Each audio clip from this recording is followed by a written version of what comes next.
Of course. Thanks for This is having the time when people are like buckling down, and I'll start getting some emails like, "Really today? Now?" me. Are you? What's training look like for you? Are you almost coming to a head to an end? Yeah, I got a rest day today, which normally we train You on got Mondays. arrested today? Yeah, a rest day. A rest day, a rest day. Good. Whew, good. Not Okay, good. arrested. I didn't get Okay, arrested okay, today. okay, okay. But yeah, I'm gonna have like a single session tomorrow and then Tuesday as well, and then I fly out Tuesday evening. Oh, smart. Yeah. Do you normally do that? Go a day, Um, 2 days early. a couple days early. This year, coming from Baton Rouge, I wanted a direct flight, so I was gonna fly out of New Orleans, which is about an hour, can be an hour and a half away. Um, and the best option was to leave Tuesday instead of Wednesday morning, just because that would have been a really early wake up call for me, and I like my sleep. So Hey, tell me your name. Kelsey Kiel. Kelsey Kiel. And what do people call you? Most people call me Kels, Kels. but yeah, I go by both. Okay. Was it inappropriate that I called you Kels in the when I DM'd you? Oh, no. Okay, A good. lot of people like I feel like because Because I just looked Kelsey, at your name and I'm like, ooh, I'm yeah. gonna spell Kelsey wrong, so I'm gonna go with what she has written here, Kels. And then afterwards, the boys are giving me a hard time. They're like, dude, you can't call her Kels. What the fuck's wrong Oh, with you? no. No, I think you can totally. Um, Kels, I want to go. I want to go. Oh, first I want to finish the plane question. So you'll Okay. go early. Will you be more relaxed with getting there 2 days Yeah. early, or more stressed because you're gonna be sitting around kind of on Wednesday? Like, Well, I already reached out to a gym, so I'm gonna go train on Wednesday and, timing wise, everything here, I think I'm gonna probably go get a pedicure on Wednesday as well, find somewhere nice, there to do that. Pretty nice, cool. nice. Um, but I kind of like getting there and being able to feel settled. I usually don't sleep well the first night in a new place anyway, so I kind of like get my bad sleeps out of the way before the night before game day. In a hotel or Airbnb? I'm going to be in a hotel. And is it a place you've stayed before when you've been in Carson before? No, the one time I've ever been in Carson, we stayed in an Airbnb.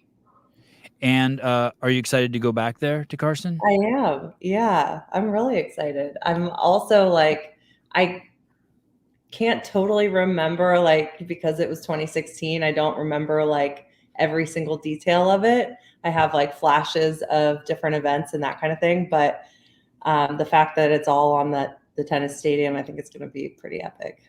Yeah, I'm pretty excited. I was wondering. I was trying to remember the place, and I'm trying to figure out where you guys are going to run, how that's going to work exactly, because I'm curious too. does that opening that you guys, if you guys do run out of the stadium and then have to run back in, Yeah. do you remember it exits right into the soccer stadium?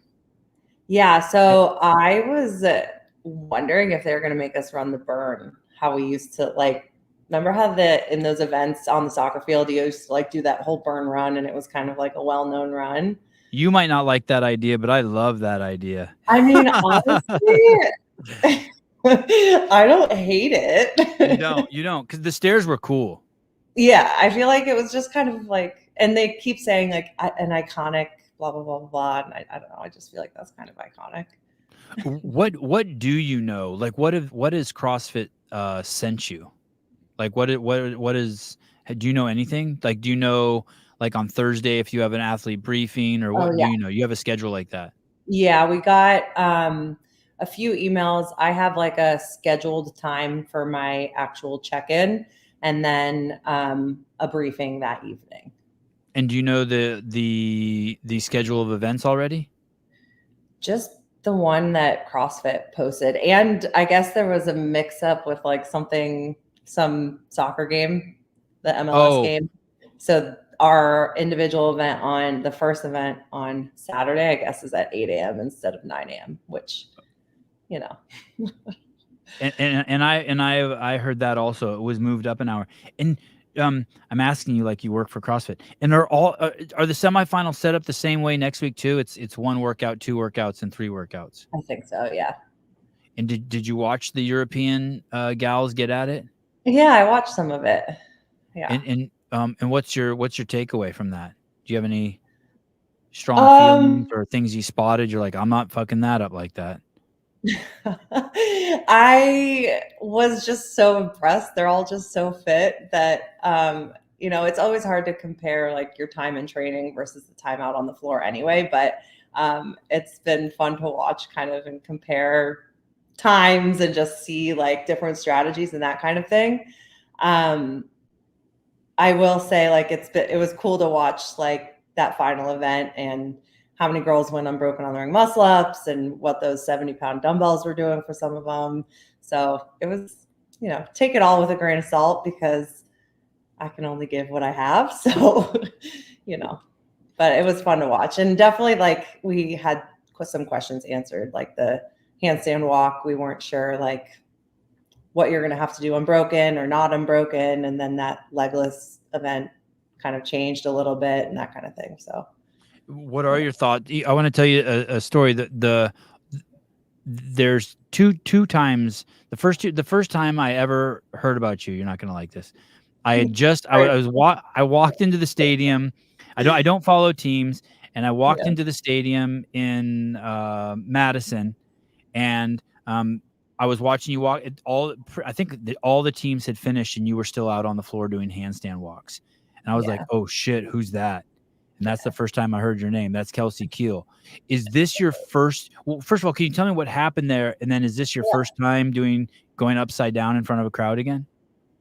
So, I mean, you My had to friends do, tell me that was a complete. That's not like you either. My friends are like, "Dude, she's so good." Like that was just yeah, a. it was like the accumulation of the weekend on my triceps. And I'm obviously like a bigger athlete. So, not that that's like an excuse, but you had to do 100 feet down.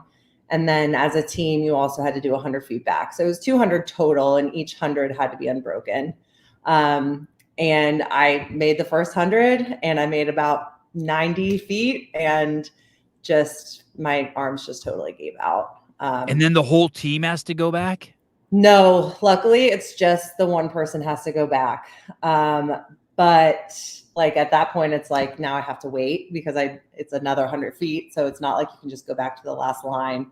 And it just like, I probably rushed that second attempt too soon. Yeah. And I just felt like that's team's so hard because it's like, I just let my team down. I felt like we were such a strong team, especially when it came to worm stuff. And in order to get on that new worm that they had, you had to do the handstand walk. And I was just like, I'm letting my team down, so that was just a little tough, but. And so now that you're going to go back out there and do the handstand walk again, do you think about that, or is that like you're like, okay, I'm gonna tear this up? I think about it a little bit. I definitely had some anxiety around like the unknown, not knowing, we were all guessing the lengths of, are we going to have to go 48, 48 and then 60, 60 unbroken, like thinking, they've made us do long distances unbroken before. So, I had some anxiety around that, but I've been like getting outside on concrete. My gym doesn't have 72 feet unbroken. So I bought some gloves and got out on the concrete and just have, after being tired after training, I'll go do 72 feet. And, I'm like, I know I'm a good handstand walker. Like I'm pretty fast and I'm pretty good on my hands. It was just for whatever reason that day in front of a lot of people, it happened to fail me. So Was I that think the final event? it was, yeah. Did you cry? Oh yeah. I'm a crier. So Did you cry out I there? a little bit out there, but more so like when we were off the stage for sure. Yeah. And was that last year? Yeah. That was last year. And then the second time you popped on my radar was someone sent me a link. They're saying, "Oh, this girl's going individual next year," and it was you. And you made an announcement saying that you were going individual. Yeah. Tell me, Well, how many years have you been doing CrossFit? I scrolled all the way back to 2012, by the way, in your Instagram. Yeah, to the very first post. That's impressive. Yeah, I don't thank even you. remember my first post. I It was was probably with some like crema filter on there and like it was like a dog and like, you know, like maybe like an ice cream cone or just like everyone else's first post. They're like, what's this Instagram thing? That's amazing. Well, My first like stab at CrossFit was I did the 2014 Open. But I like didn't have a chest bar. Like it was like I had been doing CrossFit for a couple weeks. And then 2015 was my first like real Open, I would say. And then 2016 was when I went to the games on a team when there was a team of 6. and how many times did you go team? How many times have you been to the games? I've been to the games on a team 5 times. Wow. Yeah. And you've gone individual once before? So in 2017, I got to regionals as an individual. That was the regional that no barbell was programmed for the whole thing, and I remember being so upset because I like a good barbell workout. And then in end of 2019 and 2020, I went and competed at the Filthy 150, and then In Ireland. In Ireland, yeah. And then in 2020, January of 2020, I went to Strength and Depth. And that's actually where I got an invite to the CrossFit Games. Like I qualified as an individual. How the sanctionals obviously was working, you had to win the sanctional, but because of the national champs and the Open and everything like that, all the 4 girls ahead of me had already gotten their invite. So I got my invite, and then the world shut down and they took the invite away from me. So do you get to that? And that's where some people will say, so technically you went to the CrossFit Games. I say like I qualified for the CrossFit Games. I didn't get to actually like live out and like compete. That's the like the heartbreak I think was there. But I feel like I did it. I qualified. I just didn't get to actually go out there and compete. And where were you born? I was born in Evanston, Illinois. Oh shit. That's where my parents met. Really? Yeah, crazy. I live in California now. Yeah, they met in Evanston, Illinois. What's the school there? Something Western. Is it Great Western? Oh, Northwestern. Northwestern. Great Western. Yeah. Northwestern. And then in childhood, you were always an athlete. You played sports. Yeah, I played. Soccer was my main sport. I played a little bit of like basketball. I swam for a little bit. I was a swimmer like when I was younger, but I played soccer all through high school, and then I ended up going to a small Division III school and played soccer there. Oh shit! And did you compete in basketball and compete in swimming? Yeah, a little bit, like on like rec teams and that kind of thing. I played basketball until my sophomore year of high school. And what about your knees with soccer? Your knees survive soccer, collegiate soccer?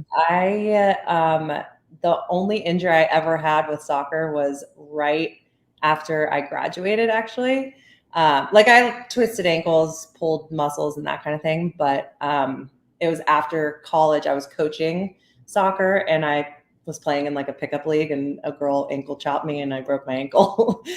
And that's actually kind of how I found CrossFit, because I stopped being able to play soccer. I was just kind of like looking for another thing. And my sister took me to a CrossFit class, and I was so bad at it. Like Helen was the workout, and I was like walking my 400s and 2 bands on my pull-ups. You know, I was just like, wow, this is really hard, and I want to try to not suck so bad at it. So when you played soccer, what kind of a player were you? Were you tough girl? Did you push? Were you dirty player? I wasn't like dirty, but I was really good at slide tackling. Dirty player. Let's just go with dirty. Okay. Aggressive.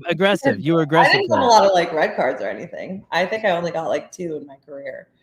And that's when you get kicked out of the game. Yeah. So you were actually kicked out of a couple games. I remember one game specifically. Wow. Yeah. Were you an aggressive player? I would say so. Yeah. Just competitive. Like I've always been competitive. So And that's a big team sport, soccer. yeah. Same with basketball. Yeah.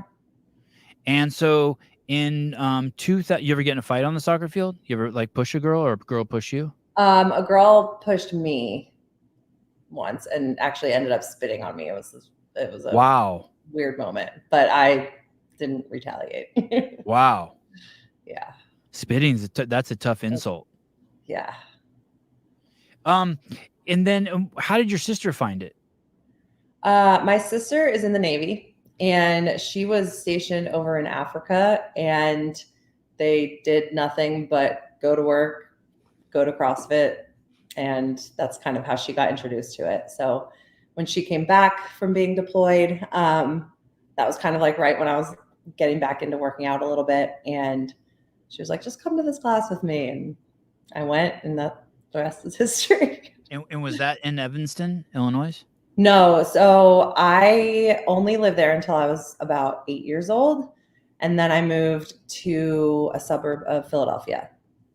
Wow. So, yeah, we lived out there. So What was the name of the town? Brenathan. Did you know? Is it in the north? Yeah, yeah. Did you know Tanya Wagner? No, I know Oh, who that is now, but yeah. like, yeah. Okay. I think she's in the north. I mean, have you ever been spit on at Whole Foods? No. Okay. It's a joke from an earlier show. Oh, God. It's not a good joke. And Kels, so your sister's in the Navy. Did you think about going into the military? I did not. No. She went pretty much. She went to maybe a couple months of college and then enlisted pretty soon after that. And she's still in. She's almost 20 years in now. Wow. Yeah. And did that make you nervous? What did you think? Was your dad in the military or your mom? Neither parents, but my grandfather was. It was always nerve-wracking, when she would get deployed, but she was, where did she go that she was on? She's Navy, so she's an air traffic controller. So she's been on like a few aircraft carriers out in like different seas out there. And I had pulled up this picture earlier, and I had showed it to Caleb. And Caleb's like, "Oh, she was a chief petty officer." He said that's really high. Yeah. He said that's a crazy senior position. Yeah, she's a chief. Yeah, that's awesome. Badass. Yeah. And so it was nerve-wracking. Was she ever deployed during the conflict? I guess if she's been in over 20 years, she's been deployed during conflict. Yeah, it was. I feel like now, of course, I'm like not going to speak on it the best way, but she went a few times. I just like never remember being like too worried. Like, I don't think it was ever during like anything too crazy. Okay. Yeah. I bet your parents were fucking scared shitless. Yeah, probably. You start doing CrossFit, and then she takes you into that gym in 2014. And could you even do one pull-up? No. No. I was. I mean, you were on my Instagram, so I was overweight. I was definitely. Yeah, that was my limiter. Oh, I found a bunch of good pictures of that. Okay, here we go. Yeah.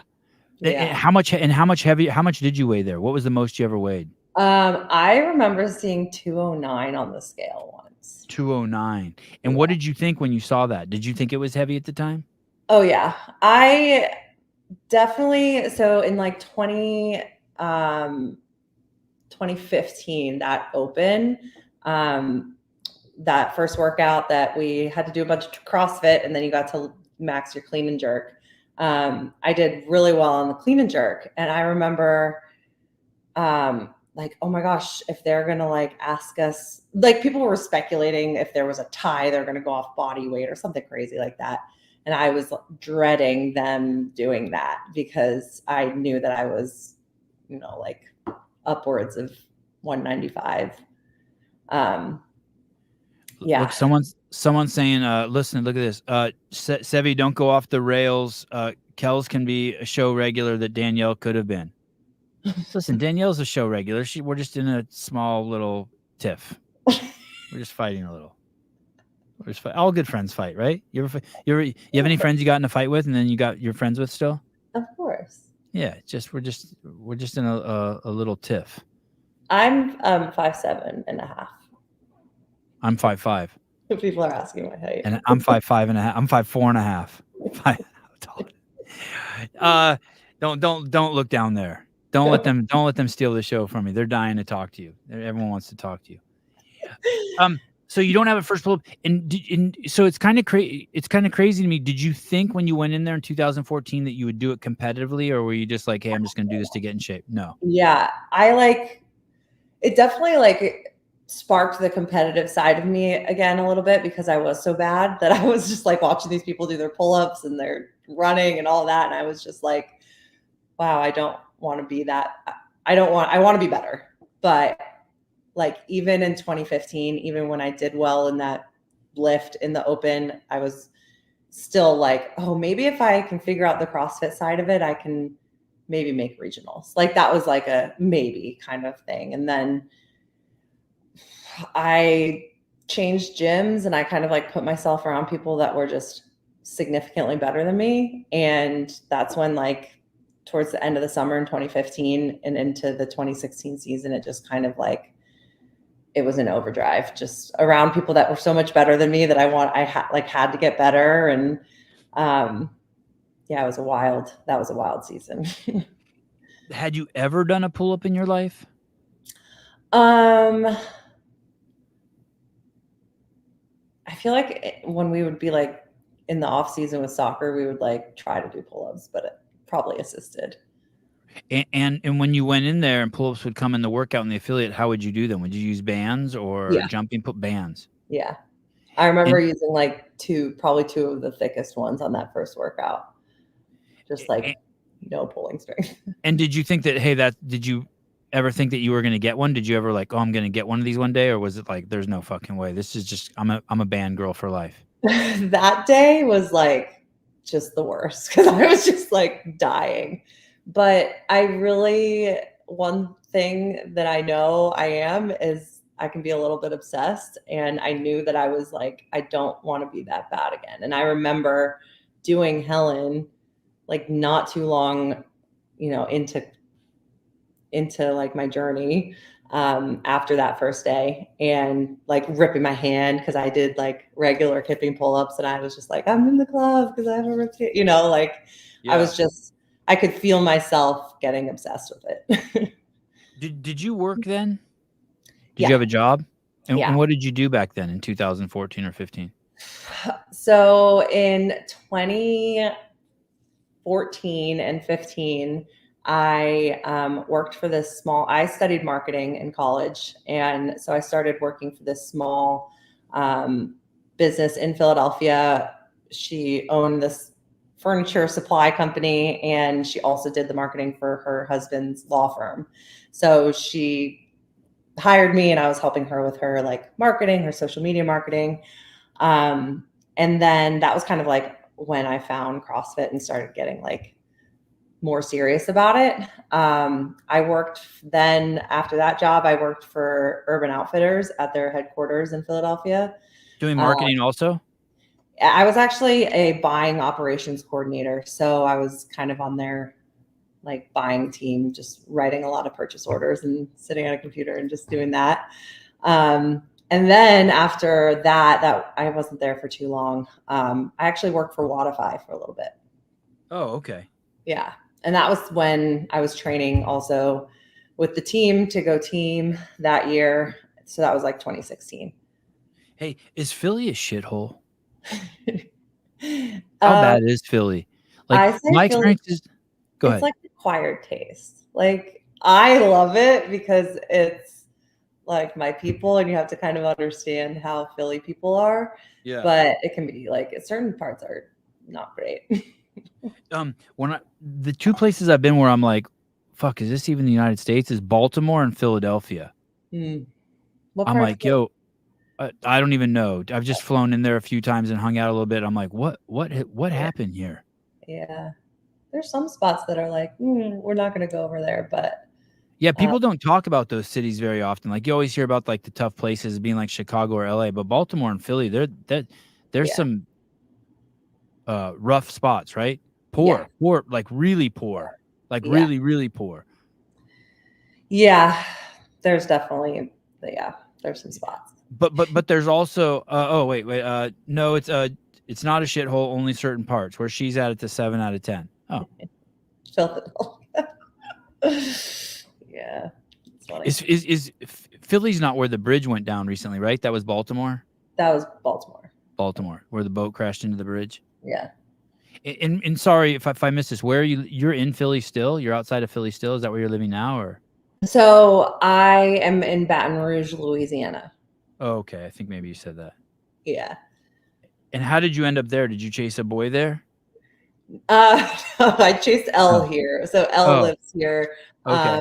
And that was part of my whole thing this season was like, leave no stone unturned. I'm going to literally do everything to attempt to punch my ticket to the CrossFit Games. And part of that for me was working out in the gym that Elle coaches at, so that I can have his eyes on me and, really go all in. In all in, how big is nutrition? What is it? Huge? Yeah, so that's actually my like full-time job. Full-time You're a job nutrition coach. is I'm a nutrition coach. Yeah. So I've like since 2015, I've been tracking, and I mean, obviously not 100% that whole time, but um, that was a big reason I was able to, lose that weight initially and then get where I am now. I think it's a really huge part of it. Have you tweaked stuff since in the Oh, last year? Yeah. yeah. Yeah. Can you tell me an example of what you've tweaked? Um, do you mean like intake wise, like how much I'm eating? Yeah. Yeah. Yeah. So I took like some time off after the CrossFit Games. I did some traveling, and I ended up kind of like hurting my back a little bit in September, October. Lifting? And Doing lifts?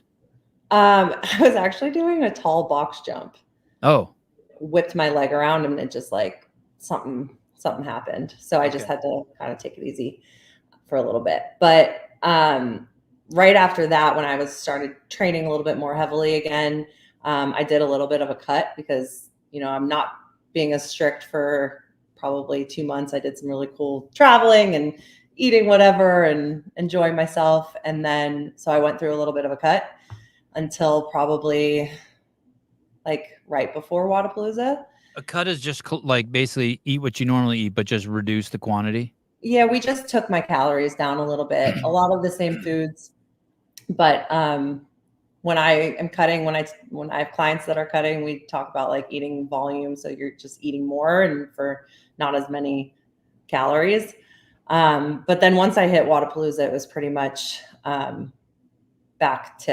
we built myself back up to maintenance, and now I'm eating a lot, mostly You to are. support training. So And when you go to the games, or when you go to something like this, that's going to be 3 days, it's yeah, going to be really max output.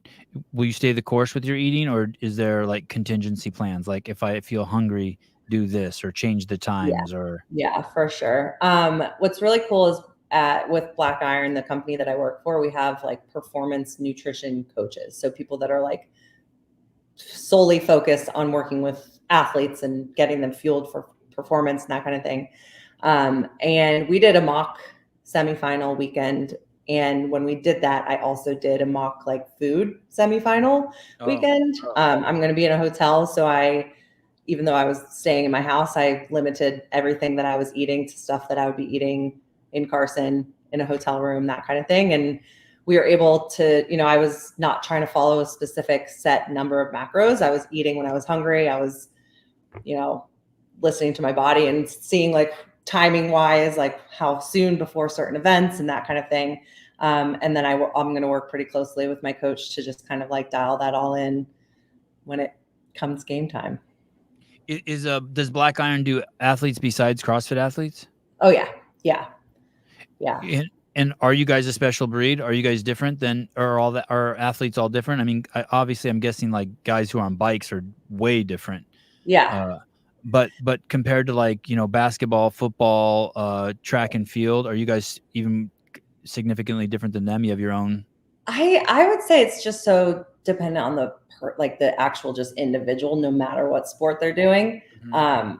Like I am coaching a BMX bike rider. She's in China right now trying to qualify for the Olympics. And like, that's a different kind of beast that we're trying to tackle when it comes to her food and what she can eat, like before she goes out for a 2-hour training session out on her bike and that kind of thing. So, I feel like it's just so dependent on the person, no matter what. Even like me and Kelly Baker are going to be different when we're both competing in CrossFit, just because of who we are. You're in the gym. It's 2014. You just start, and tell me about. And then 2016 obviously you said that was the first year that you went on a team. Yeah. When did it like creep in that like, hey, I want to actually compete at this? Like when were you like, and do you remember your first competition? Like before 2016? Yeah. Before, Yes. okay. Yeah. So it was definitely that 2015 open that like I said, that first open workout, I did like really badly on the CrossFit and I did really well on the lift. So I kind of knew that my strength was comparable to some of the top. I just knew I needed to figure out how to get fit. And that was when I was like, okay, maybe I can, if I focus a little bit more, I can try to make regionals. And then I did That seems so crazy to me, that leap right there. That's the part that I'm having. Something had to have happened between there. You went straight from like, hey, I can't do a pull-up and I'm just a big girl who lifts heavy shit to I want to go to the regionals. Is it yeah. because, And do you think maybe I it's just, was do like, you think you were just naive and you didn't know how hard it was? Yeah, just yeah, naive. probably. Yeah. Wild, man. Yeah. I was probably just like, yeah, maybe I can make regionals. And then, yeah, it was probably a lot of me being naive to what that would actually take. Is a regional your first competition? Like your first live competition? I mean, I did like local comps. I did a local comp and I ended up winning it. And I remember someone being like, yeah, well, there's no regional athletes here. They're all getting ready for regionals. And I remember being like, damn, okay. But yeah, my first live in-person one was Wadapalooza in 2016. Wow. Yeah. Like in what division? In the open division? No, elite team. It was a Okay. team of 3. Yeah. And is elite team the best teams? Yeah. And do I know who was on your team that year? Kelly Baker was my teammate, and then someone who's not in the sport anymore. She was kind of a local friend. When Kelly made it last year, right? Was that the first time Kelly had made it? Yeah. Did that affect you too? Like when you saw her go, did that like make you chomp at the bit? Were you like, okay? Yeah, I kind of like last year with my teammates, I kind of knew that the guys were potentially done after that year. So I kind of talked to Elle a little bit about like, oh, maybe next year is the individual route. And yeah, watching her at the West last year was pretty cool. Just knowing how hard she worked, and it did kind of light that fire in me a little bit. Like, oh yeah, that would be fun. That'd be fun to give that a try. And you've trained with her a lot. Yeah. And so you know how good she is, and you know how good you are, and so it made it like you could see, okay, I can do that, or I can't do that, and obviously you thought you could do it. Yeah, I think that like all of it ebbs and flows, right? Like confidence levels. Yeah, the am I good enough? I am good enough, or battles between the ears. But ultimately, like, I believe that I'm good enough, and I believe that I can do it. Otherwise, I think that this season wouldn't be playing out how it has so far. So, How did you find Elle? Elle was coaching Joey Tortora at the time. And Joey is the head coach at Open Box Athletics in Philadelphia. And so when I took a break from CrossFit in 2020 and 21 a little bit. And when I was coming back, I was looking for a gym in Philly, and I went to Open Box. And I remember walking in that gym, and Joey, who, has been to the games and everything like that, was like, "Kelsey, Kiel, what's your plan for the season?" And I felt very unfit at the time. I was just like, I have no plan. I don't know what I'm going to be doing. And I didn't even have a coach. I didn't have a coach at that moment. So Joey connected me with Elle, and we're just like, let's see if it's a good match. And it has been a great one. So That girl on the right's the cool chick from Training Think Tank? yeah, that's Ashley. What's her last name? Ashley Wozni. Ashley Wozni. Yeah. Yeah, is she funny as shit? Every time I see her in a Training Think Tank video, I feel like hanging out with her, like going to She's the bar probably with one her. of the funniest people I know. Yeah, she seems cool as shit. She's hilarious. So you just jumped right. So let me go back a second. So you said you took during the pandemic, you took some time off. What does that look like? What did you do? Yeah, I was in Boston at the time. I had gone team with those folks up there, and I knew that I was going to leave Boston. I was working with Justin Kotler at the time, and I thought maybe I would move out to Vegas. I wasn't sure what I was going to do, but I was approached by she's a pilot on the USA bobsled team, and she asked me to come give bobsled a try. And where did you run into her at? Where did you run into her at? She literally just found my Instagram and DM'd me. Wow. Yeah, She said looked at you and was like, "Yep, her." Yeah. On paper, like a bobsledder, especially a brakeman who's, the one helping push the sled, you're on the bigger side, not like big, but like strong and powerful and explosive. And she just kind of felt like, on paper, it looks like I could be a good bobsledder. Who knows? But she said, it'll be hard to make an Olympic team in a year of training, but it was kind of like I wanted to give it a shot. I felt like I had to give it a shot, especially at that point. Is that you in the back there? In the back, yeah. Oh, that suit's awesome. Do you still have that suit? I do, yeah. So, and is that Lake Placid? That is actually Park City, Utah. But I spent a lot of time in Lake Placid. No shit. So you go up there, some chick calls you and is like, "Hey, you want to try on the bobsledding team?" And you're like, "Okay." So you just pack up your shit and go? It was like there was a process just because it was literally during everything with COVID. So I had to like wait for them to have a room open up.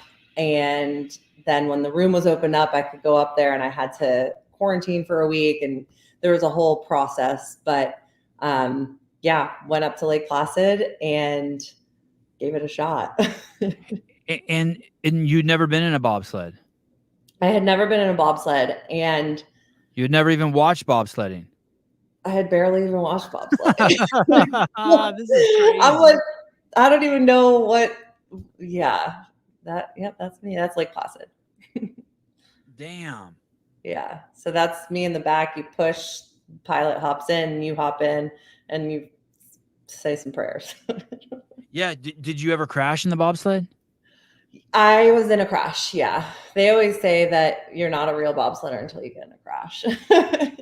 Can you tell me about that? Well, first, before you tell me about the crash, tell me about the very first time you go down. Do they go slow for you? Oh no. Well, No, they don't. It was just insane. What they tell you before all of it is like, just make sure you get in the sled. Just get in the sled. Like when you're pushing, make sure that it doesn't get away from you, get in the sled. Like you're having a million people tell you this, And so that's all I was thinking about, like, Kelsey, get in the sled. I mean, I was probably barely pushing it, hopped in. And I think the like misconception is you think like you like lean with the bobsled, but your goal as a brakeman is to stay as still as possible. Because the pilot can feel every little shift, and any tiny little shift of anything can throw the bobsled into like any wrong curve or whatever it is. And I was like death gripping the sled. You're like smushed in a pancake. Like my head is between my legs and you're holding. When you're in the back there, it's like that? Yeah. It's like you're literally like your legs are here and you're holding the side of the thing and your head is between your legs. And you're bouncing around, you're vibrating?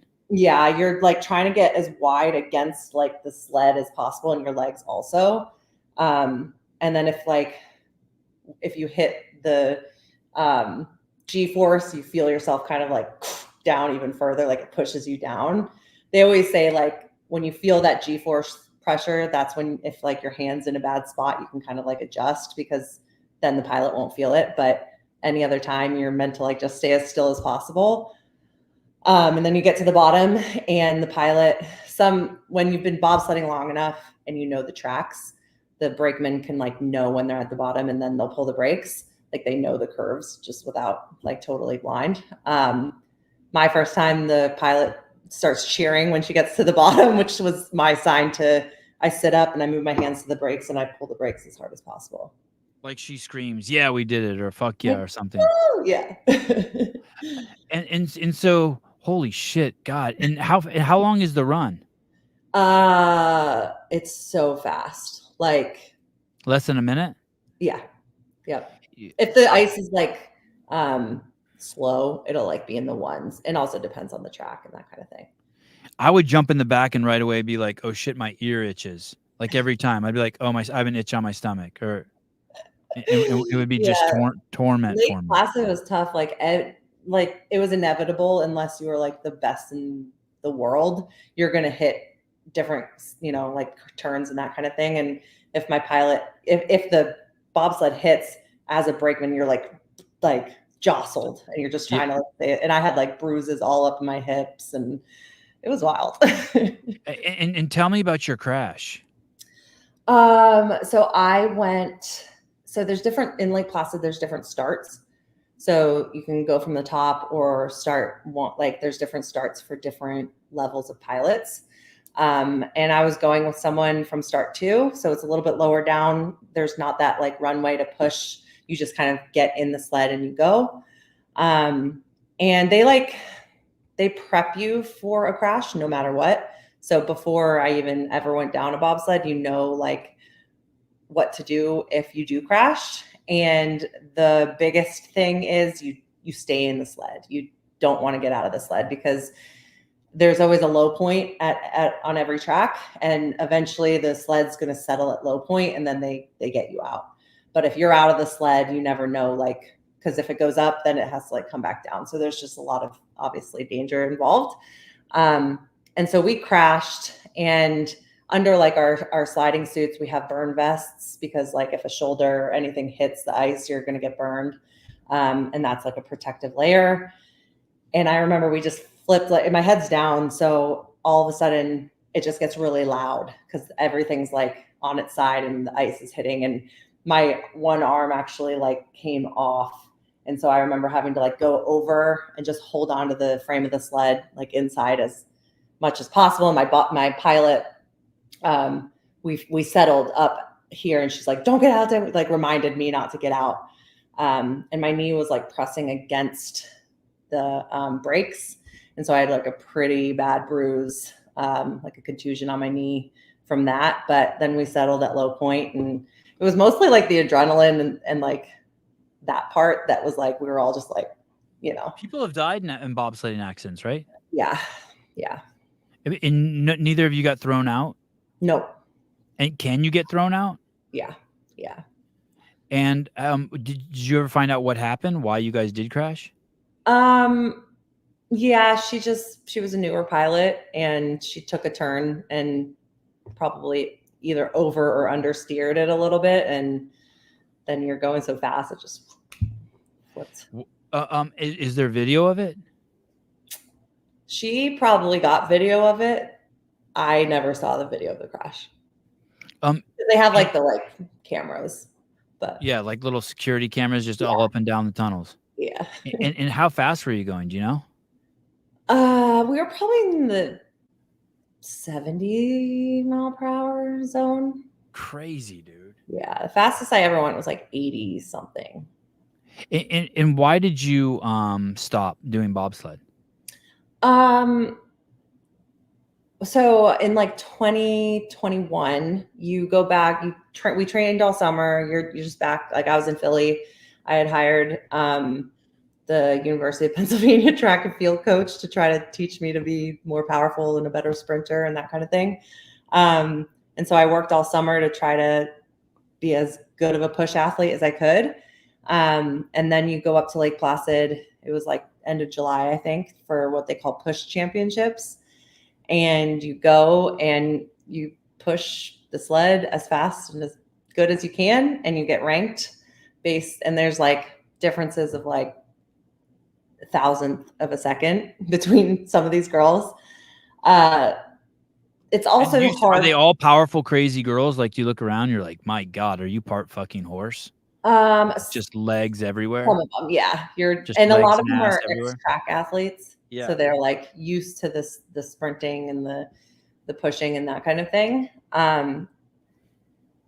Yeah, so you get ranked, and it was kind of like I went up there, and my goal was to just do the best I could, hopefully not get last. And I didn't get last, but I definitely was not going to be in the running to be on the Olympic team. And for me, it just felt like it was a lot it was a lot of fun, but I also just, my heart wasn't really in it at that point.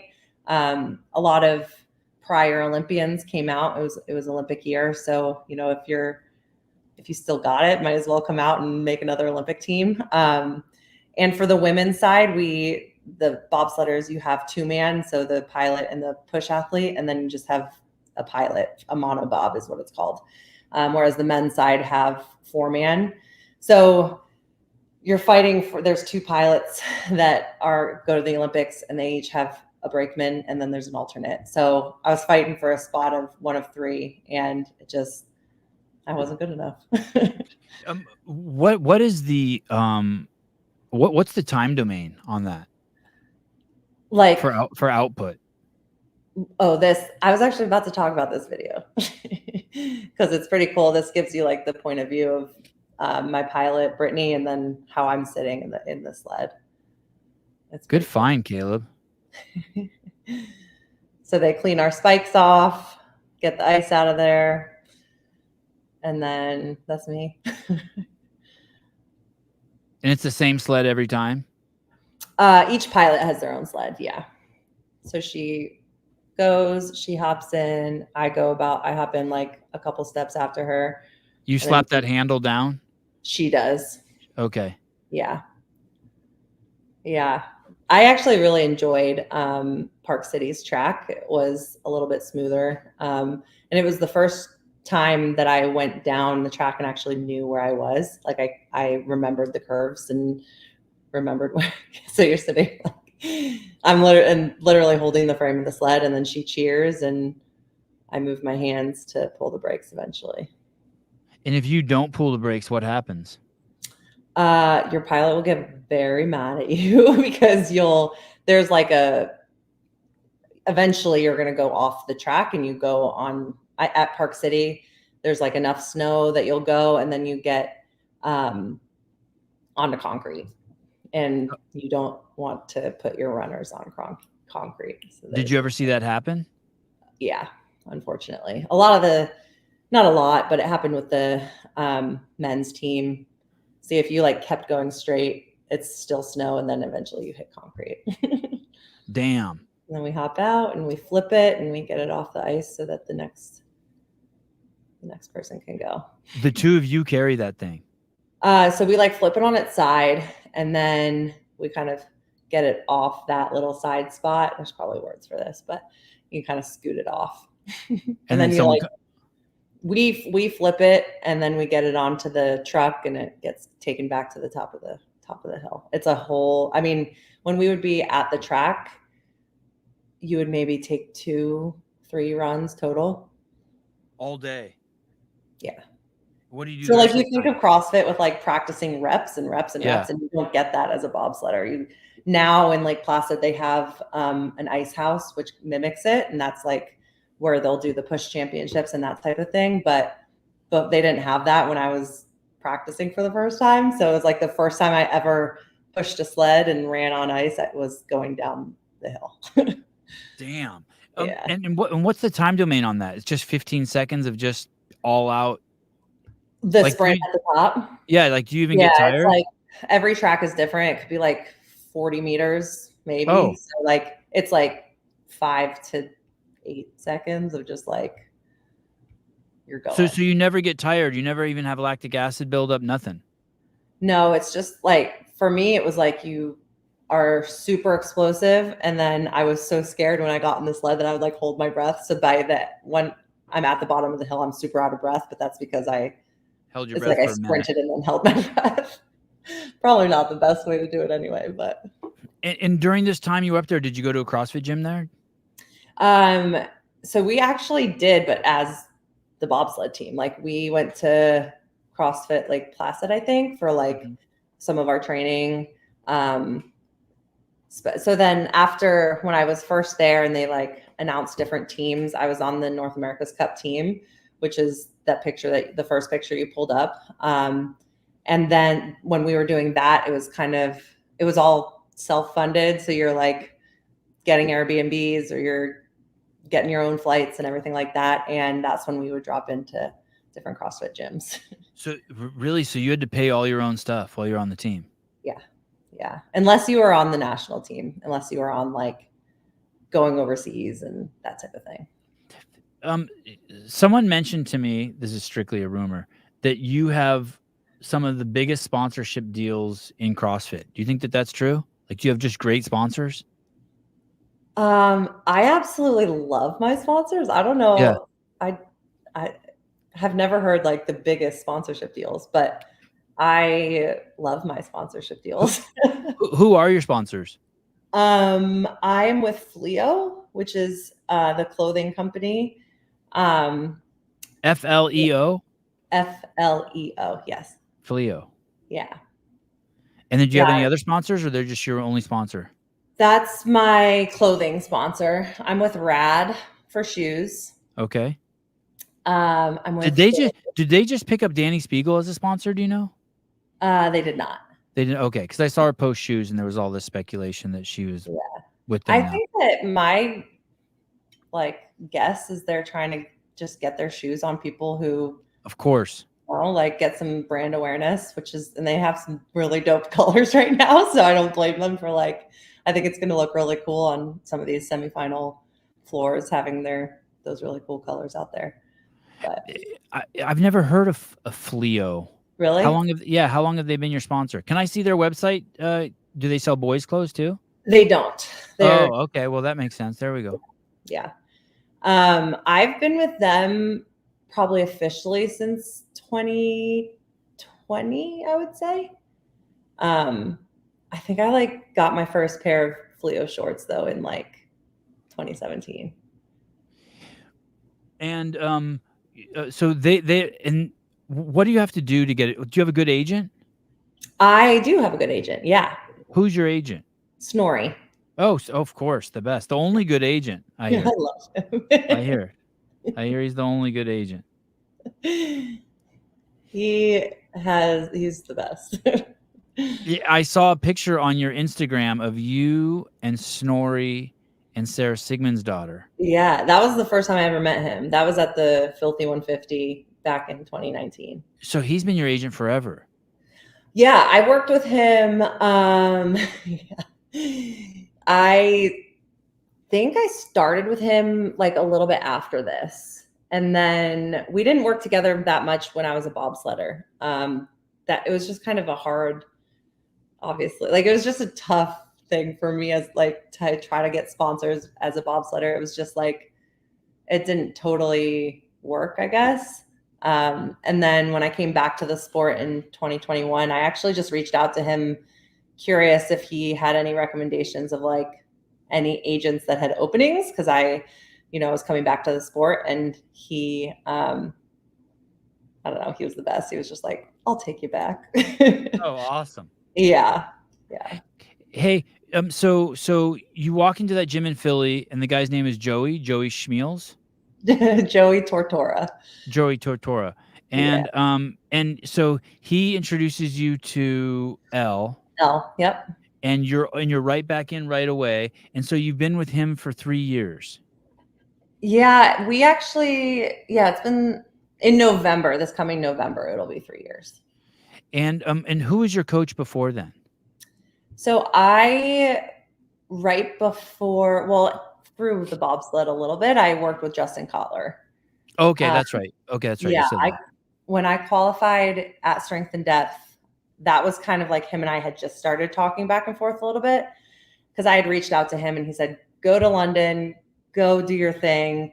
When you get back, we'll chat. And he's like, if you need any help with strategies on workouts or anything like that while you're in London, let me know. But we'll talk when you get back. And I definitely went to London not anticipating qualifying. Just with the workouts that were released, I was just kind of like, all right, going to go do my best. And I obviously ended up qualifying. And I started working with him officially after that. And then so now you're with L, and you've been with how long? And you've been with him for 3 years, but this is the first year you moved into town to where like he has eyes on you regularly. Yeah. And what's the impact of that? Honestly, like, the man is brilliant. Like, he's just such a good coach that like, and he, at this point, he knows me as an athlete, that like he knows when to give me a little bit more, or when to like not give me like certain things. And it's like a game changer for me being able to train in front of him, and he can make adjustments where we need to. If like I'm not doing this workout how he was intending it to be written, then he'll kind of make an adjustment on the fly. Or he's looking over my shoulder while I'm on the echo bike, like I better be holding the pace that he wants me to be holding, type of thing. So a little bit of accountability, having my coach right there, but also just kind of figuring out what's been working best, like what will work best for me and what will get me fit. And then I feel like not only that, he can then have strategies for certain workouts when they pop up, like in quarterfinals, a very burpee heavy workout, which has not been a strength of mine in the past. And, we went in with a plan and executed the plan. So just little things like that. I feel like it's just been a game changer. Are there other games athletes in your gym, or regionals athletes in your gym that you train with? So Brandon Luckett's not too far. He lives about an hour away, and we've trained quite a bit together. Does L suggest that? Does L suggest that? He doesn't like not suggest it. Okay. So Brandon's like, hey, I'm in town today. I'm like, cool, but L's not like, hey, you need to train with some other athletes to really push you, or anything. No, Okay. He hasn't said that. He has another athlete who was here. She came right before the Open and stayed through quarterfinals, and qualified for the semifinal, and then got a penalty and will not be competing at the semifinal. So, but having her here has also been really nice. Some of the things she's really good at, I'm not very good at. So it's been, that some of those times that we do go head to head, it's been really fun to, get that push from her, or vice versa. Are you enjoying individual, or do you miss the team? I'm like really enjoying it, honestly. Yeah. It's been a different, just a different beast. Like, so much more between the ears than I think with the team. I think I could rely a little bit on my teammates to kind of like silence the doubt in my head by their words. And now it's all me. So Yeah, wild. And I'm guessing with your training also, if you're by yourself in your training, then you're by yourself in your training. Yeah. Whereas when you're with the team, you train with other people. Yeah. Yeah. pretty often would train with Joey in Philly, but yeah, I think that I'm relatively used to training alone. But it, even though when Ariel was here, we wouldn't be doing the same stuff. It was nice to like have someone else just in the space working out at the same time, that kind of thing. Snorri's going to be my agent soon. No, he's not the only good agent. I don't know. Okay, fine. Fine. Is Laura still with Rad? I don't know why I'm asking you, but I guess if you're that, Laura had Adidas walking shoes on during the lift. She did have that. I don't know. I don't know the details. I would say I don't think so, just for those reasons. But Yeah. So, what's gonna happen if you go to the games? Is what's the name of L's coaching company? Brute Strength. So he is with Brute. Okay, and they have a whole stable of coaches. Yeah. Okay, because he also coaches Danielle, right? Yeah. So if both of you guys go to the games, and then there'll only be one L. Correct. Does that stress you out at all? Or are you like, wait, what the fuck? I haven't like thought too much about it. I'm really trying to stay like, okay, we just gotta go tackle semifinals. But I think that he probably has thought about it and he probably has a plan.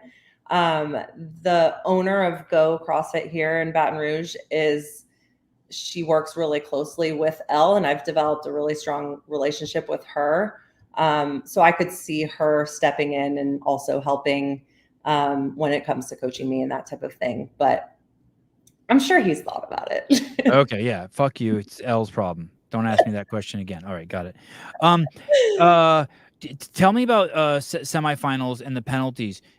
You were in, and then you were out, and then you were in. Did you call Did you call Dave and you're like, yo, what the fuck? I did not call Dave. Okay. But did you call anybody? No. No. You just cried and then stopped crying. I did a lot of crying. What a roller coaster. Tell us the submitted whole an story. appeal. Sorry.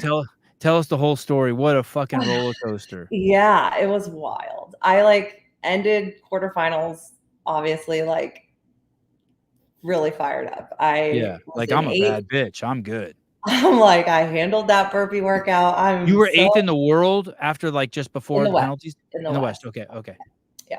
So finishing top 10 in the West, I was really fired up about like what that would mean going into semis. And we all knew like it's unofficial. So even like the morning chalk up posted a post that was like 7 athletes who unofficially qualified that you may have missed or something. And so many people were putting me on their Instagram story. And I was just like, I'm not celebrating yet. I just want my videos validated. Like, I'm not ready to celebrate. But after quarterfinals, I went and visited my boyfriend, and I was ready to have this, relaxing couple days away from the gym. Where does he live? He's currently in Eugene, Oregon. Okay. So you go up to Oregon, chill. Yeah, I'm like ready to just kind of drink some wine and hang out and have a good couple days. And that's obviously when all the penalties started flying in. I remember literally like sitting there at the table and I looked at Seth, my boyfriend. I'm like, I'm going to go to the CrossFit Games. Like I'm doing it. And then that night, the penalties, the leaderboard started shifting and, everyone starts talking and I was just, so that's when the anxiety set in. And I woke up Friday morning to an email saying that I got a major penalty. And then in the first workout, in workout 1 for the clips. Yeah. Yep. And at that point you're like, okay, holy shit, my season's over. Like it bumped me from 8th and it took me to 55th. Does it say that? Sorry, you were withdrawing your invite, or? Sorry. Does it say that on there? Like they send you and they said, "Hey, you're now in 55th." Do they tell? And then no. So in the email it said you've gotten a major penalty. The new score stands, and it doesn't even didn't tell me my new score or my new placing. So then I have to like open the CrossFit Games app and I go to the leaderboard and I see that it's dropped me. They gave me like a 43 rep penalty in that workout, and it took me from 8th to 55th. Were you like, so you were on the first page and you didn't even see your name? You must have been like, oh shit. You had to click over to the second page. Yeah, I was shaking. Yeah. Was anyone in the room with you? Yeah, my boyfriend was. Oh God, that must have been crazy to have to go to page 2. And hey, does it say in the letter what the issue was? So in the first email, it said, I could pull it up I should just pull it up because I don't know for sure. It said something like, that would be fun. Thank you. Yeah, let's see. And now you're in 22nd. Yeah. So I appealed it. Are you pissed that you're going to be in a different heat than the first heat? Or you? I mean, I'm definitely like, I was so proud of like getting that top 10, like getting into that final heat, that kind of thing. And yeah. But you'll work your way back there. Yeah. We just got to get through that first day. Damn, have you looked at these girls who you're competing against? What a fucking list of characters. It's crazy. Yeah. Alex Gazan, Abigail Domit, Emily Rolfe, Ariel Lowen, Rebecca Fusile, Devin Kim, Olivia Kerstetter, Kels Kiel, Bethany Flores, Danny Spiegel, Allison Scuds. Holy shit. Bunch of studs. Yeah. Wow. Yeah. Dude, you could go to the games. Yeah. This is crazy. So they posted that before the workout was any workouts were validated, and I was just like, I'm not celebrating it. But you did celebrate a little bit, and then you were told you're not going. And then what do? Is there a link on here? Is there a button that says click here if you'd like to appeal? Yeah, it like gives you a Google form that then you fill out to submit your appeal. So I worked on that like all Friday morning, figuring out like the best wording to use. Just went back and forth with Elle a bunch. Like, does this sound good? Did you go back and watch the video? Did you go back and watch the video? I watched my video a million times. Okay. I take total ownership that like I did not do the reps in the way that they want. Like my left hip just has a little bit of a thing. So my right leg with my step ups were just significantly stronger. So I would step up with my right. I would get my left foot on there, legs straight, hips extended, but it wouldn't bear any weight. Like I would just kind of like tap it on there, full flat foot, everything like that. But they were saying because I just put my foot up there and then put it back down, it wasn't like that full deadlift, like I guess both feet bearing weight. So I definitely like take ownership of that. Like I did step up more with my right leg than my left, but I still felt like they were clean, good reps. I got my hips extended. You've been doing CrossFit forever, and you've been competing at the highest level forever. I mean, your Instagram's crazy. It's a who's who of CrossFit. So it's like your shit. Yeah. And, again, I like totally I'll take those no reps. I felt like saying that 2 of the 4 rounds didn't count was a little bit like, how can you say that like half of my step ups are no reps? So that was part of my appeal, was just like, I think that it was a little bit of an aggressive penalty for what you're saying that I was doing. So let me ask you this. So right, I look, it says 186 reps. So did you really have 206 reps? I finished the workout with 218. Wow. Yeah. I was very pumped about that workout. Yeah, that would have made you 6th place in the world, or 6th place in the West. In the West, yeah. Yeah. Yeah. So they still took away a shitload of reps. So they took me down to 175, and then with my appeal, I went back up to 186. Do you know anyone else whose appeal actually got them some more reps? Yeah, I've heard of a few people. one of Elle's other athletes appealed as well to her penalty, and she got a few reps back. Unfortunately, it wasn't enough to get her back in, but yeah, I've heard of a few people that got a few reps back. He had another athlete that got booted too, that was in and then moved out. Yeah. Oh man, that is tough. Okay, so you send the appeal, and I'm guessing the next day. So I got the email Friday morning. I sent my appeal in later that morning on Friday, and then I didn't hear back until Saturday night. A whole week later. Oh no, sorry, just the next day. But the next Saturday. Okay. Yeah. So that's nice. So it was just 24 hours of just hell. Just like like a day and a half of. And did you assume you weren't going to get the appeal? Yeah, I had heard, like, everyone was posting their, like, my appeal was denied, blah, blah. And I was convinced that it wasn't going to happen. And my season was, I was like ready to make life decisions. Like, okay, my season's over. What's happening now? Yeah, it was a rough little bit there, but. Did you make any posts about it? I made a post right after quarterfinals, and it was just me.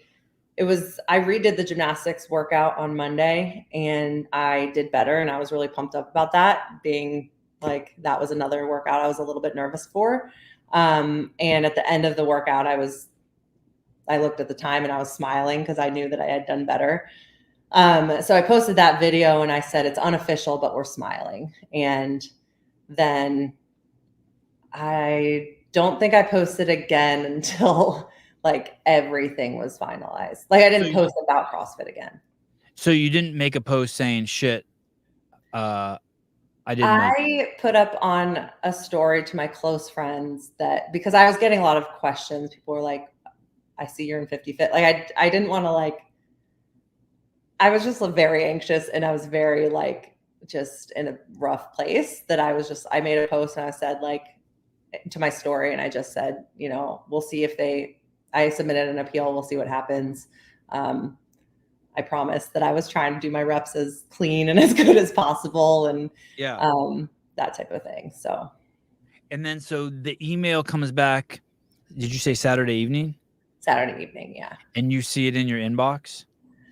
Yeah, if we're being honest, I was like refreshing for like days, just like even before I got the penalty, I just kept refreshing my email. And it was like just that anxiety of like, everyone's getting penalized. I'm getting one. It just was a matter of time. Like, I just felt like it was coming. I had actually thought, because they didn't tell us where you had to set your camera up for the workouts, like we didn't get floor plans. I was nervous because the guy that had my camera in his hand, he zoomed in on my rower, because you have to show the calories on the rower. And there was like a few reps, he didn't miss any of the reps, but he went rower right to me on the box. And I was worried that was going to be where they got me. Like, you weren't in frame the whole time or something. Like, that's what I was worried about. Right. Which is crazy now that that's like totally not what they were even looking at anyway. But you don't film with two iPhones at the same time? That one I didn't. No. Damn, that takes balls. Wow. None of us did that one because it was so, like, you had to show the rower at 0, and then you had to come back, and then you had to show it again. Yeah. And now, like, watching some of these other videos that people have posted, I understand that they like had one for the whole thing and then like zoomed in with another or something. But yeah, I don't know. We just didn't even think like that. And then so on Saturday when the email comes in, did you open it, or do you pass your phone off and have someone else read it? Or what do you No, I was actually I opened it, and in the email it didn't even say, it didn't have like a signature from like a person. It just said the CrossFit Games team, and it said something like, we recalculated your major penalty. And it didn't tell me, then they said, we've taken it to 15% because it was at 20. And so then they said 15% of the 218 is 186 in the email. So I was like, okay, if that means I have 186 reps, and then I called Kelly and we're trying to figure out like mathing it, but because it wasn't reflected on the Updated. leaderboard yet. So it didn't reflect on the leaderboard until Sunday. So I was still like, I don't know if I believe this yet. That's crazy. Were you alone in the room when you opened it? I was in a car by myself. Yeah. Oh shit. In a Wow. park. I was in a parked car. Everyone texting. Everyone does everything when they drive. And then now you're in, and now you're going. Yeah. Yeah. I am obviously like for a couple days there, I like almost had survivor's guilt. Like Oh, sure. it was this weird, like I almost felt like I couldn't celebrate, even though I was so happy and grateful that I get to like go fight. My heart was broken for a lot of the people that don't get to. So it was it was just like it was a roller coaster of a week. What were the plans when you saw that? Like, what did you think? What were some of the crazy thoughts you had? Like, were you like, fuck it, I'm just gonna get pregnant? Yeah, I mean that went through my head. All right, fuck it, I'm getting I pregnant. was like, fuck it, and I'll get another dog, and think about all these things. Yeah. Yeah. What did you think? Like, did any part of you was like, I'm not doing cross? Did any part of you like just like go to like, hey, I'm not doing cross anymore? Done. Maybe Like if part I'd of have me looked in your trash can, there were like 4 sports bras in there and like 8 threw pairs them of all pants. out. Yeah. Yeah, I did go to the gym on Friday, like after I submitted my appeal. I was still trying to like train as best as I could, and I like finished a workout, and like I said, I'm a crier, so like I finished the workout and I went over and I like sat down on the ground. I just started like sobbing, and my boyfriend he's great. He walked over, he's like, "What's wrong?" And I was just like, I just don't want my season to be over. And And he gets it, right? Because he has aspirations to play Major League Baseball. Yeah. Yeah. And so he totally gets it. Yeah. He gets all of it. What did Elle say to you?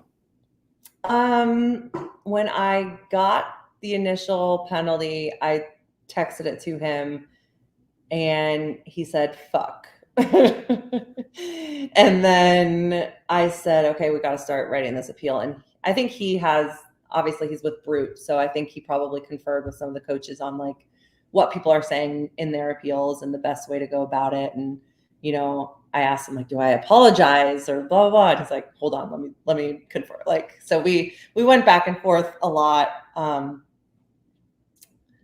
Yeah, he didn't say much. I mean, I think that he was upset, but he also like there wasn't really much that he could have done or said at that point. I'm guessing he was devastated, but it wasn't his place to be devastated. So he had to just like suck it up. You know what I mean? He was probably fucking crushed. Yeah. Yeah. Yeah. Like,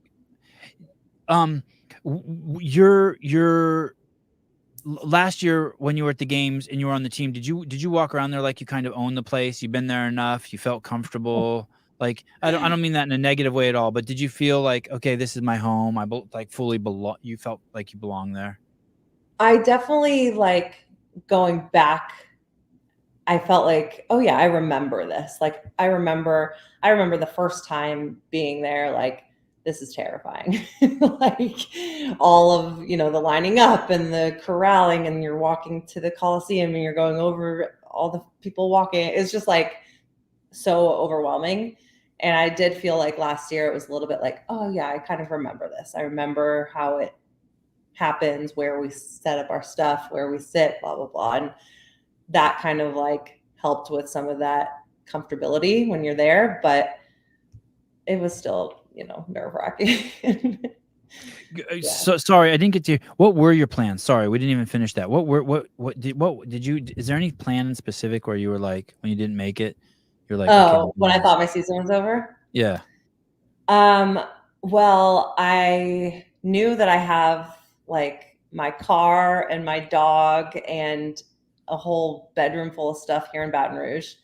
And I knew that Kelly is in Houston, and that was like a 4-hour drive. So I was like, okay, I'll go back to Baton Rouge and I'll drive to Kelly for a few weeks. And then hopefully Seth is like, I'm just making all these like future things of like, Yep. okay, then I'll like eventually drive back to Philly because I need to get all my stuff back to my house in Philly. And then just literally like trying to like map out these plans, then go see him again. Like, yeah. One April Fool's, this is years ago. It's my now wife, and we have 3 kids. But before then, she told me one April Fool's, she said she was pregnant. And and she didn't unfuck me for like 30 minutes to an hour. So I like played out my whole, like we're walking, and I played out like the whole next 10 years of my life. Yeah. There was like, I didn't even want kids at the time. I was like, what the fuck? I don't want kids. I don't want to get married. And I just remember, and then when she told me, I was kind of like, I was pretty excited because like it was like a acid trip without doing acid. You know what I mean? It's like I got to go into a time machine. I got to like this, like someone ran a fucking experiment on. Yeah, she ran an experiment on me, and I got to like figure Hey, it it was out. a good sign you were excited. She was probably like, Yeah. okay, great. Well, I don't know. I wasn't excited. I don't know if I was excited, but I don't know if I was excited. I was just like, but I had to play it out. I was just like, oh shit, I better get like a fucking real job. Stop fooling around with video cameras. Like I better start like, where are we gonna live? Like shit like that.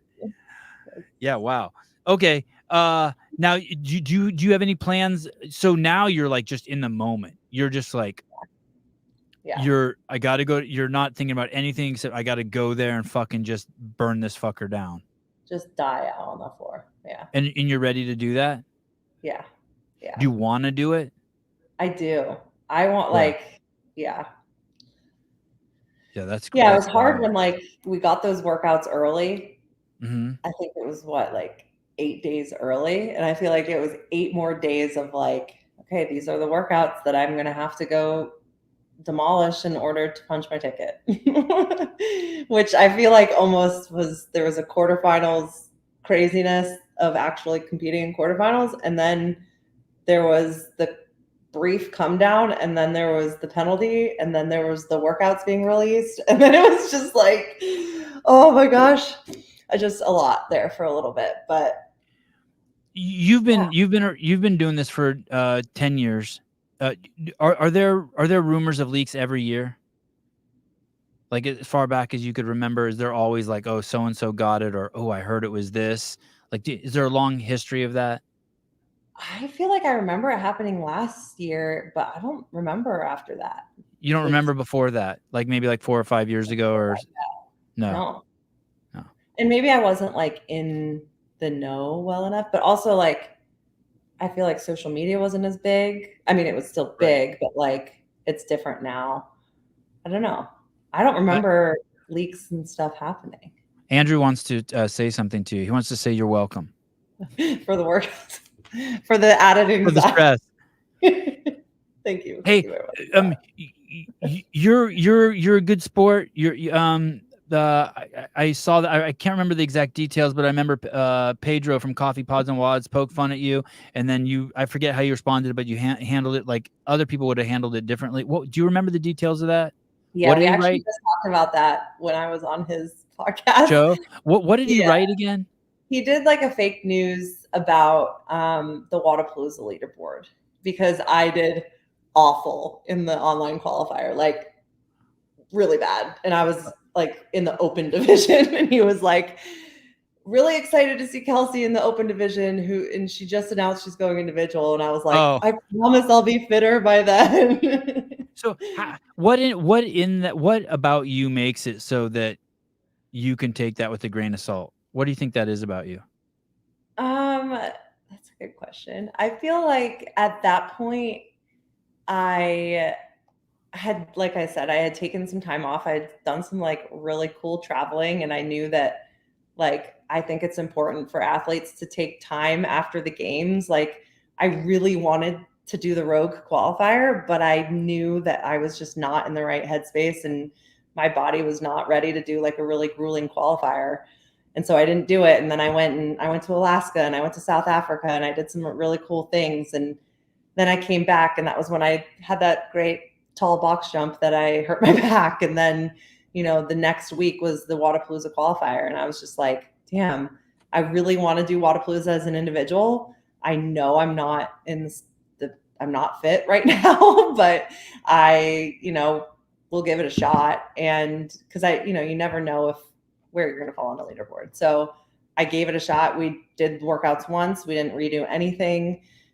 We knew that I wasn't in a very good spot, but I'm already on the leaderboard. I was just like, whatever, I'll submit my score. And yeah, so I guess like for me, I just knew that I wasn't where I could be. And I know that like I'm gonna work my ass off. Like You I could have yeah. had a though, like, hey, do you know who I am? How dare you? Oh, Reaction. You know what I yeah. mean? Not Yeah. you. No. Not you. Not you. Sometimes I still like can't, I don't know, believe where I am in my life. Like if you had told me back in 2016 that I would be doing CrossFit, fighting for a spot at the CrossFit Games and working with brands like Fleo and Podium and Fit Aid and like just really amazing companies and getting to meet all these people and being on cool podcasts and like things like that, I would just have never believed you. Yeah. Yeah. So I just feel like if I can stay in that sense of like, I'm just so grateful to be able to do what I'm doing, then like no matter what happens, I'm able to walk away and be proud of what I'm doing. So You're a sweet human. That's cool to hear. There's I always trip out when people like have goals. And I'm always like, fuck, I don't even really know what my goals are. And then I had Miranda, the owner of Street Parking, on the yeah. show, and I remember looking at her Instagram before she came on, and there was something there that said, "Don't worry if you don't have goals; they'll just even when you get them, you won't be fulfilled. Be a person with good habits, Mm, discipline, and passion." I like that. And would you say you have those? Do you have good habits, I would say so. Yeah. and you're disciplined, And I'm disciplined. Yeah. and you're passionate? Very passionate. Yeah. Yeah, that's Yeah. cool. And so I, it's yeah. go ahead. No, I was just going to say, I feel like with my nutrition clients, so often it's like we have a goal of they want to like lose 10 pounds or they want to do this or do that. And even me, like, I want to make it to the CrossFit Games. But it's like, if you're miserable leading up to that ultimate goal of yours, then you're not going to be any happier after the CrossFit Games or after you weigh 145 or whatever, like I just feel like that's why I'm trying to stay as present as possible because like if I'm not happy and enjoying it all right now, then even getting that goal is like a quick dopamine fix. And then it's like, okay, what's the next thing to try to make me happy? So I think that's cool to think about like discipline and habits and things like that.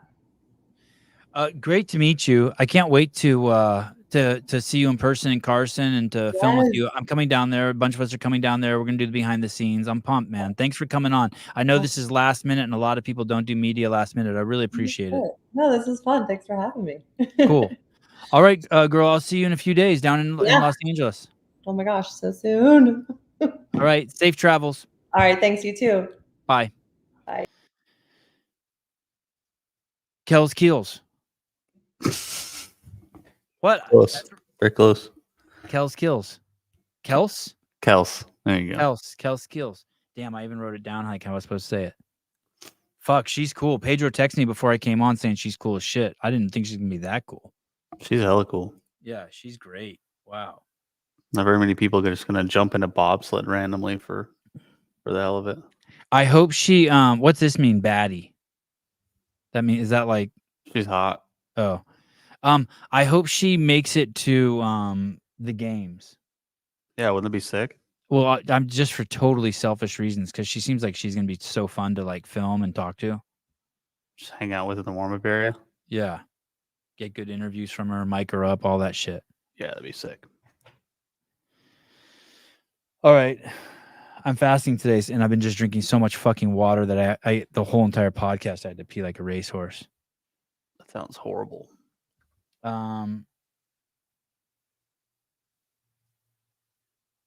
Oh, someone said I see you have. Do we have a thumbnail for this podcast? Yeah, I just made one while I was sitting back here. Oh, Damn, you're a good dude. I sent you another one. I don't care which one you use. Okay.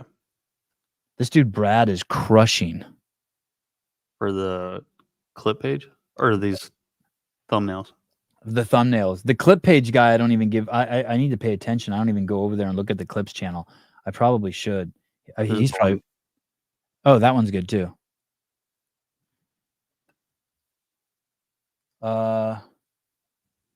Oh shit! I got to get my kids in wetsuits. Whoa. They have surf camp in 30 minutes. Surf camp.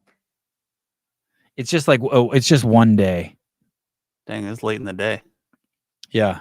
It starts at 4 to 6. Chrissy, she's the best. Yeah, she was cool. Caleb's a baddie in the dark. Thanks, Heidi. I don't know if that's a thank you. Damn, you're hot in the dark. Just put a blindfold on, then you'll appreciate it more. Some dude I went to high school with who was in my class just died of colon cancer. Jesus Christ. Whoa. Yeah. It's about that time, about that age, huh? All your friends are dying? 52. My homies are gonna start dying. That's right. All of my friends are having kids, and all your friends are. Caleb. Be cool. Hey, I shaved my beard shorter for this interview to try to look younger. Like I took the. You know what? When you had to shave your head, you changed the glasses that you wear.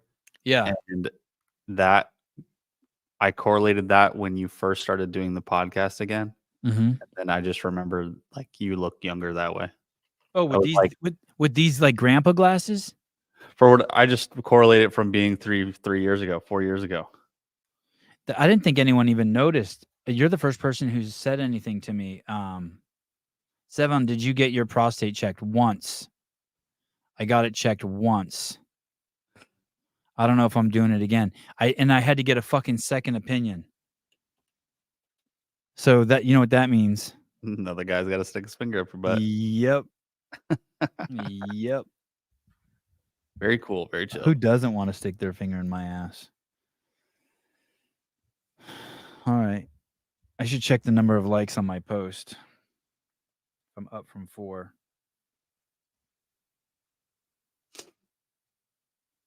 Uh, 8. It's liked by. I have 9 likes on that post now.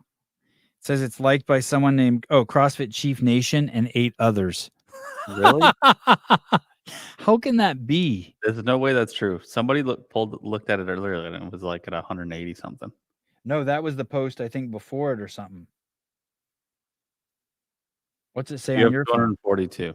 Oh, thank you. Thank God. Whew. I'll put the gun away. I'm done. Gun's put the gun.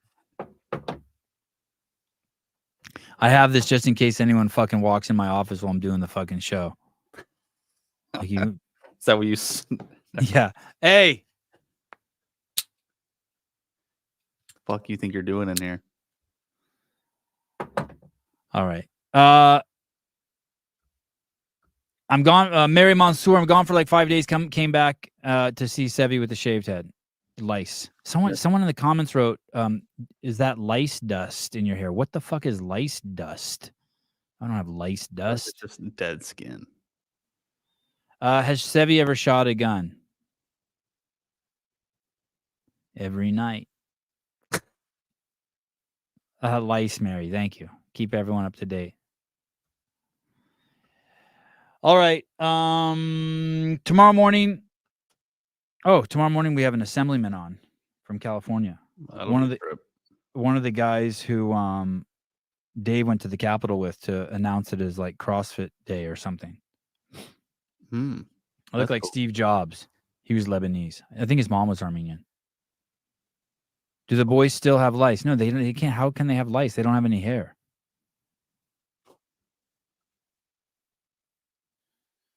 All right, Caleb, thank you for all 3 shows today. No problem. Good times. Guys, I'll see you tomorrow morning, 7 a.m. Thank you.